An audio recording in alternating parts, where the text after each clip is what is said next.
udah pernah jalan-jalan ke sini belum? Lokasi jalan-jalan itu kan nggak cuma di mall aja. Tempat yang aku kunjungi ini spesial banget.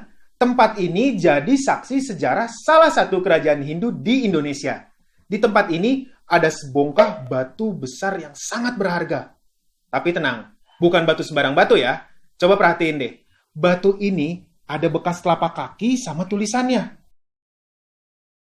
Batu ini tuh adalah salah satu prasasti peninggalan kerajaan Hindu. Nama prasasti ini adalah Prasasti Ciaruten dari Kerajaan Tarumanegara. Di depan prasasti ini ada prasasti lain lagi, namanya Prasasti Kebon Kopi. Prasastinya berbentuk batu juga. Bedanya, telapak kakinya adalah telapak kaki gajah. Kira-kira apa ya makna di balik prasasti-prasasti ini? Seberapa luas ya wilayah kerajaan Tarumanegara ini? Tarumanegara sendiri apa sih artinya? Biar kamu nggak kepo dan penasaran, ayo deh kita bahas. Namanya Kerajaan Tarumanegara.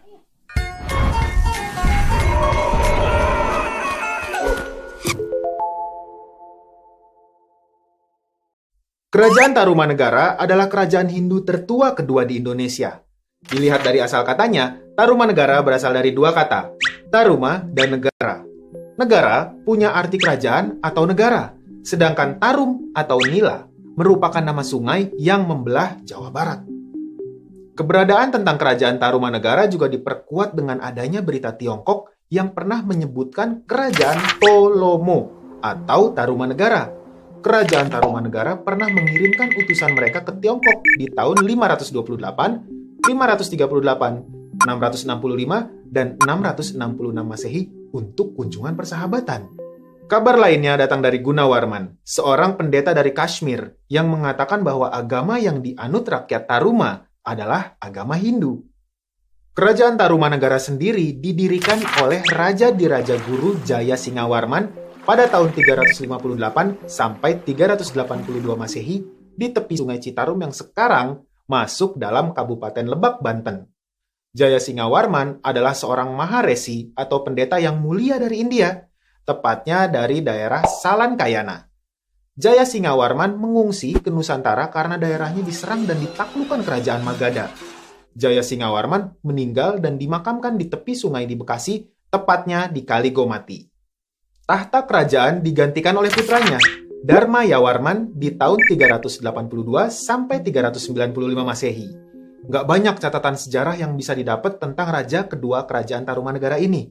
Namanya hanya tercantum di naskah Wangsakerta, naskah yang berisi kisah-kisah kerajaan-kerajaan Nusantara. Nama lain yang tertulis di naskah Wangsakerta adalah Raja Purnawarman. Raja Purnawarman memerintah kerajaan Tarumanegara dari tahun 395 Masehi sampai 434 Masehi.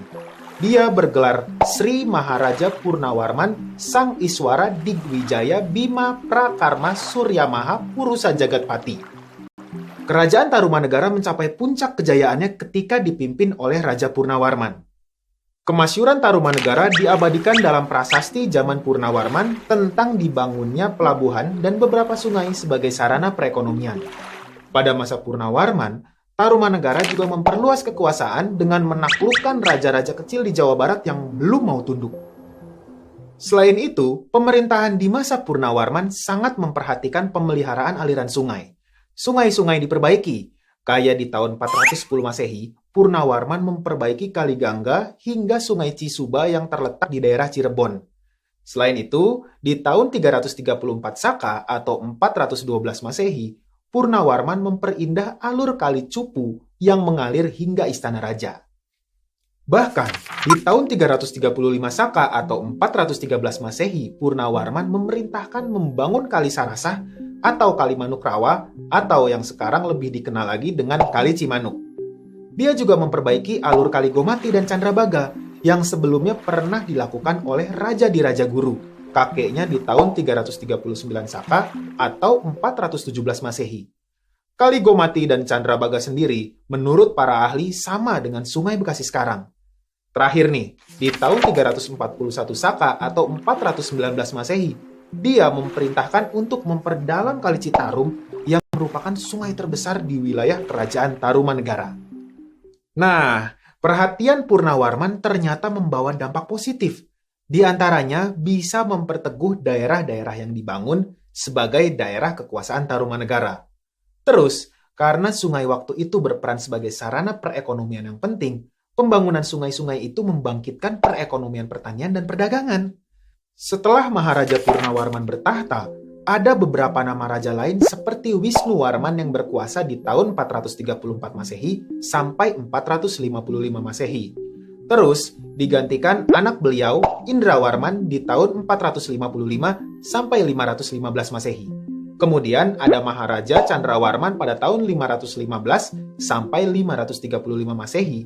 Lalu dilanjutkan Suryawarman pada tahun 535 Masehi dan berakhir pada 561 Masehi. Sepeninggalan Suryawarman, raja-raja kerajaan Tarumanegara berturut-turut adalah Kertawarman 561 sampai 628 Masehi, Sudawarman 628 sampai 639 Masehi, Hariwangsawarman 639 sampai 640 Masehi, Nagajayawarman 640 sampai 666 Masehi, hingga raja terakhirnya Linggawarman berkuasa dari tahun 666 Masehi sampai 669 Masehi. Saat itu, Raja Linggawarman nggak punya putra. Dia cuma punya 2 orang putri. Putri sulungnya itu bernama Manasih. Manasih menikah dengan Tarusbawa yang kelak menggantikan Linggawarman menjadi raja. Sedangkan putri bungsu bernama Sobakancana yang menikah dengan Dapunta Hyang Srijayanasa yang kelak menjadi pendiri kerajaan terbesar di Indonesia, Kerajaan Sriwijaya. Keberadaan kerajaan Tarumanegara bersumber dari 7 buah prasasti. Sebagian besar prasasti-prasasti itu ditemuin di daerah Bogor. Mana nih yang dari Bogor? Kamu harus bangga ya, karena dulu pernah berdiri kerajaan besar di Bogor. Penemuan 7 prasasti itu didasarkan pada lokasi pertemuan. Pertama, ada prasasti Ciaruten yang ditemuin di desa Ciaruten. Di prasasti ini ada gambar telapak kaki, lukisan laba-laba, dan huruf ikal melingkar. Prasasti Ciaruten ini berisi Fikrantas Syavanipateh, Srimatah Purnawarmanah, Tarumanagarenrasya, dan Visnoriva Padadvayam, yang artinya inilah tanda sepasang telapak kaki yang seperti kaki Dewa Wisnu, sang pemelihara. Ialah telapak kaki yang mulia Sang Purnawarman, raja di negeri Taruma, raja yang gagah berani di dunia. Cap telapak kaki melambangkan kekuasaan raja atas daerah tempat ditemukannya prasasti. Ini menegaskan kedudukan Purnawarman yang diibaratkan sebagai Dewa Wisnu. Purnawarman dianggap sebagai penguasa sekaligus pelindung rakyat. Penggunaan cetakan telapak kaki di masa itu mungkin dimaksudkan sebagai keaslian. Mirip tanda tangan zaman sekarang gitu deh. Terus, gak jauh dari prasasti Ciaruten ini, ada juga prasasti kebun kopi yang ditemuin di perkebunan kopi di kampung Muara Hilir, Bogor. Isi prasasti kebun kopi ini adalah tulisan huruf Palawa dengan menggunakan bahasa Sanskerta. Kalimatnya yaitu Jaya Visalasya Tarumandrasya Hastinah Airavata Basya Vibatidam Padadvayam, yang artinya di tempat ini, di sini kelihatannya terdapat gambar sepasang telapak kaki yang mirip dengan Airawata, gajah yang sangat kuat, penguasa di Taruma atau lebih dikenal sebagai Tarumanegara, dan kejayaan kerajaan. Airawata sendiri adalah gajah kendaraan Dewa Indra, Dewa Cuaca, dan Raja Kayangan. Ada juga nih prasasti jambu yang ditemuin di perkebunan jambu di Bukit Pasir Koleangkap, Bogor. Isi prasasti ini bertuliskan, tapak kaki ini adalah tapak kaki Sri Purnawarman, Raja Tarumanegara. Baginda termasyur, gagah berani, jujur, dan setia dalam menjalankan tugasnya. Terus, ada prasasti Cidanghyang atau prasasti Lebak. Prasasti ini ditemuin di tepi sungai Cidanghyang di Desa Lebak, Kecamatan Munjul, Kabupaten Pandeglang, Banten di tahun 1947. Prasasti ini berisi 2 baris kalimat yang berbentuk puisi yang ditulis dengan huruf Palawa dan bahasa Sanskerta. Isi prasasti ini mengagung-agungkan keberanian Raja Purnawarman.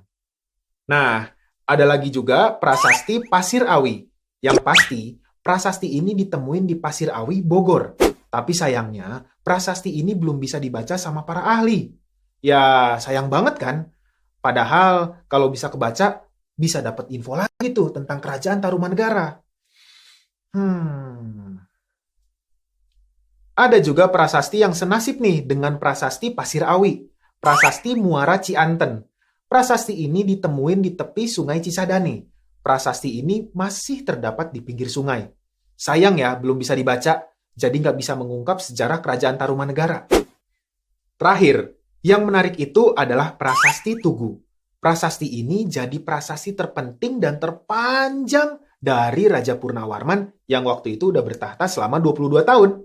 Dalam prasasti ini disebutkan tentang pembangunan saluran air yang panjangnya 6.112 tombak. Kira-kira berapa kilometer ya? 6.112 tombak itu setara 11 kilometer. Aliran air itu diberi nama Gomati. Coba bayangin, saluran ini tuh dibangun hanya dalam waktu 21 hari. Gila nggak tuh? Aliran air sepanjang 11 kilometer selesai dalam 21 hari saja. Keren nih.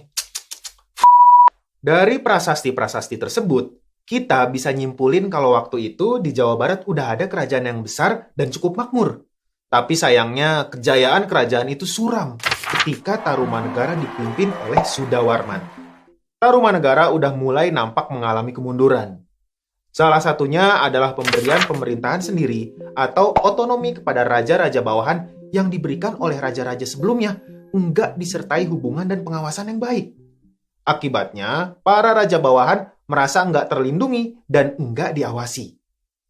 Terus, munculnya kerajaan pesaing Tarumanegara yang sedang naik daun, yaitu Kerajaan Galuh.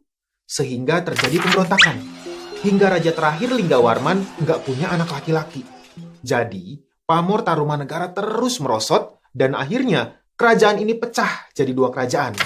Kerajaan Sunda dan Kerajaan Galuh. Kerajaan Sunda jadi kelanjutan kerajaan Tarumanegara yang dipegang oleh Tarus Bawa, menantu Raja Linggawarman. Sedangkan kerajaan Galuh dikuasai oleh Ureti Kandayun. Oke teman-teman, di video ini kita udah belajar tentang kerajaan Tarumanegara, kerajaan Hindu tertua kedua di Indonesia.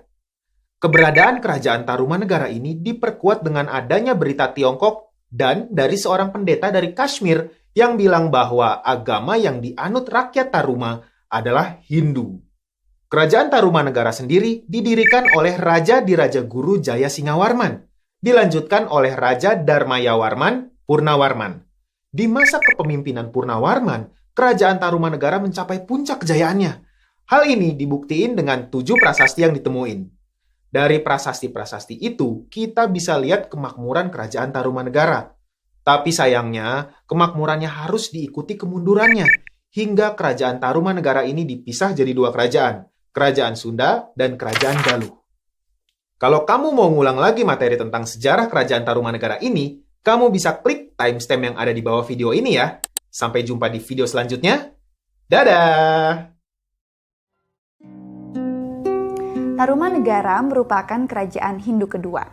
Diperkirakan berlokasi di lembah Sungai Citarum, Jawa Barat. 7 buah prasasti telah ditemukan. 5 di Bogor, 1 di Jakarta, dan 1 lagi di Lebak, Banten, membuktikan kalau kerajaan Tarumanegara pernah berdiri. Ketujuh prasasti tersebut adalah Prasasti Ciaruten. Prasasti ini terletak di daerah Bogor, tepatnya di tepi Sungai Ciaruten, dekat hulu Sungai Cisadane.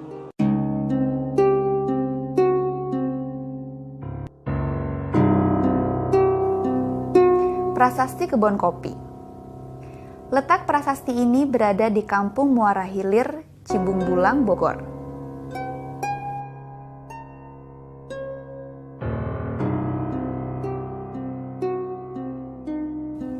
Prasasti Jambu. Prasasti ini terletak di daerah perkebunan jambu kurang lebih 30 km ke arah barat Bogor.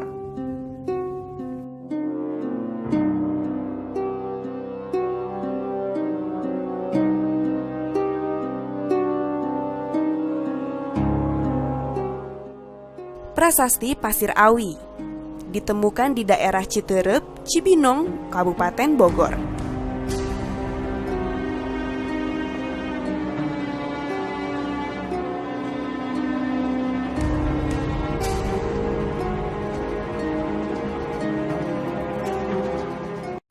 Prasasti Muara Cianten ditemukan di Bogor.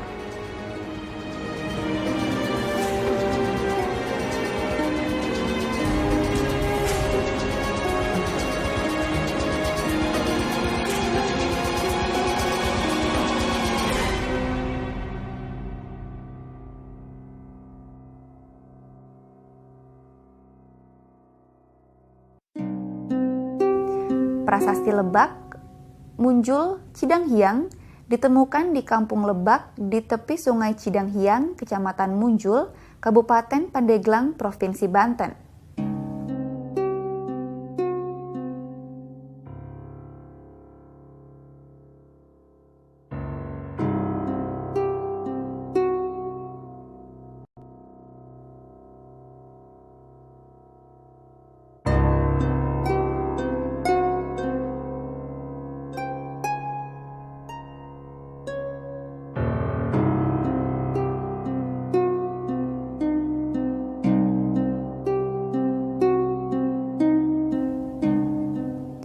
Prasasti Tugu, prasasti ini berada di daerah Tugu, Kecamatan Cilincing, Tanjung Priok, Jakarta Utara.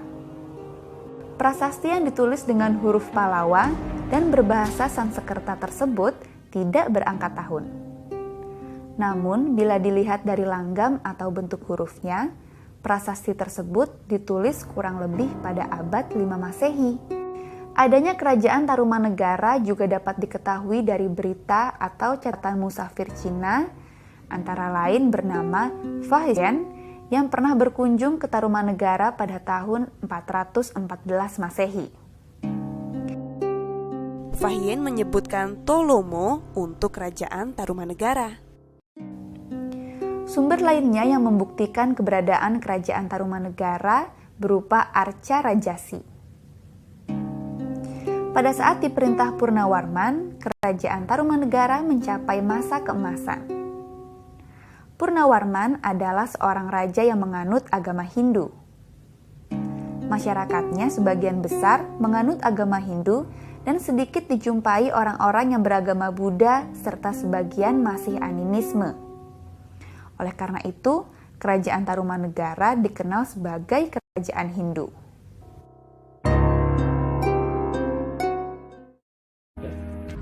Terima kasih telah menonton. Jangan lupa subscribe channel